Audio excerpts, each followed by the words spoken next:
I don't remember how many times I watched the Back to the Future movie when I was a kid. I know they didn't, but I felt like they aired the complete trilogy at least once a month on Channel 5. Honestly, I'm not complaining. Back to the Future is one of those movies that I can watch thousands of times while reciting the dialogues from memory without getting bored. However, something strange would happen every time I watched this iconic scene where Marty McFly picks up the guitar and with the band plays the song Johnny B. Goode. I couldn't believe it. It sounds absurd, and I'm aware of the irony. I understand it's completely ridiculous that my childish mind agreed with time travel and flying skateboards. However, for some reason that was the scene that didn't add up for me. I mean, how are they going to be able to play something they've never rehearsed? Moreover, something from a genre that supposedly hadn't even been invented yet. Years later, I grew up, studied music, and asked myself more seriously, is this scene musically possible? My name is Goode, the Geek Monitor, and I welcome you to a new chapter of Geek Beats. Small doses of culture and geek vitamin for the mind. Today we will analyze if Johnny B. Goode's improvisation in Back to the Future is musically possible.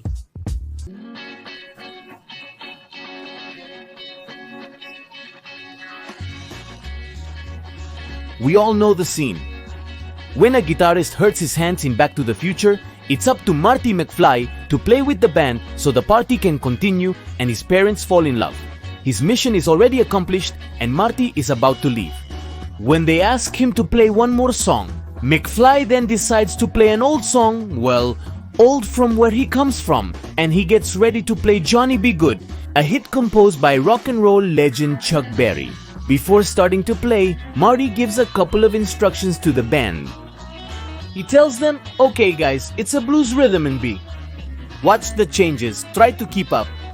At first glance, it may not seem like he's telling them much, but there's a lot of musical information in this sentence. Turns out to be able to play a song like Johnny B. Goode, without having heard it, and without a score, the musicians would basically need to know 4 things.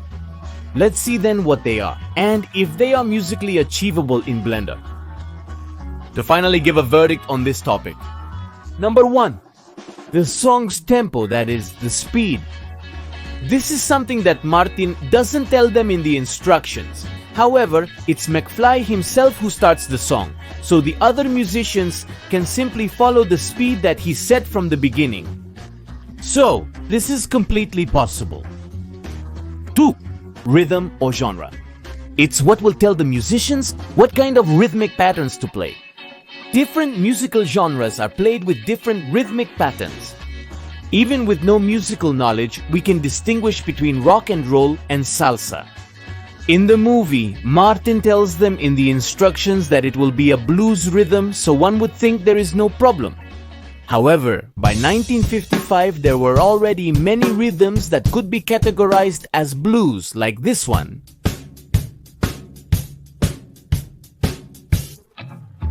Or this other one. So it would be very difficult for the drummer to know which one to play without Marty specifying it or at least humming it to him. In fact, things get even more complicated because according to the movie, this is a completely new musical genre. So this point then would not be possible to achieve. It should be clarified that if Marty had played a longer fragment of the song at the beginning, maybe the musicians could have caught the rhythm of the song on the fly, but definitely not immediately as we see in the movie. Number 3. Main melody. In this case, it's the vocals and the main guitar riffs. Here we don't have any problem since it's Marty who sings and plays these riffs, so this point is indeed possible. Number 4. Harmonic progression. In other words, the accompaniment or the chords. This is one of the most complicated points to decipher.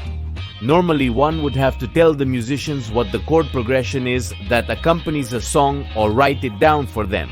But in blues, there is a very popular progression called 12-bar blues, which is used in a huge number of blues songs since the 1930s. That's why, if you tell a musician that the song is a blues in itself, he assumes that it is a 12-bar blues and knows what chord progression he has to play. The problem is that Johnny B. Goode doesn't use the 12-bar blues as such. but it has some small variations, in which the musicians might get lost since they have never heard the song. Although it is also possible that the musicians might intuit these harmonic changes from what Marty is playing and singing, but I find it very difficult that there wouldn't be any mistakes in the performance. Let's leave this point as a maybe. So far, most of the evidence seems to indicate that this scene is musically impossible. However, there is a point that could turn this situation around, and it has to do with the fact that the movie is historically inaccurate. It turns out that by 1955, there were already songs very similar to Johnny B. Goode.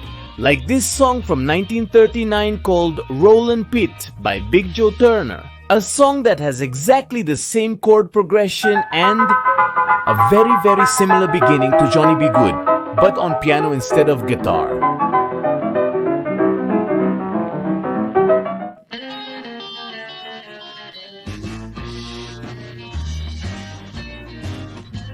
So, maybe the musicians accompanying Marty McFly are familiar with this song, and that's why they can follow him. The movie tells us that Chuck Berry came up with the idea of rock and roll after his cousin Marvin Berry shared McFly's performance with him. However, the term rock and roll was born in 1954, that is, a year earlier. And in fact, this rhythm was born during the 30s. It just wasn't known as rock and roll, but as rhythm and blues, a type of fast blues that became a very popular dance among both young African Americans and white audiences. When the executives of the companies saw that this African American music was selling very well, they decided to invent the same thing but with a different name. Thus, rock and roll was born. So, as you can see, if we follow the premise of the movie where rock and roll is a completely new genre, this scene is musically impossible to achieve so well and so quickly. But we can also take advantage of the historical inaccuracies of the movie to say that these musicians could play this song so well because they had heard similar things. Or we can also accept that it's simply a science fiction movie and that Go likes to overthink things. Any of the three is quite valid. If you like this musical analysis, I invite you to watch other soundtrack analyses I have from movies like La La Land or Spider-Man. If you want to start recording your videos, I remind you that I leave the link to Filmoranin in the video description. I am Go the Geek Monitor, and see you later.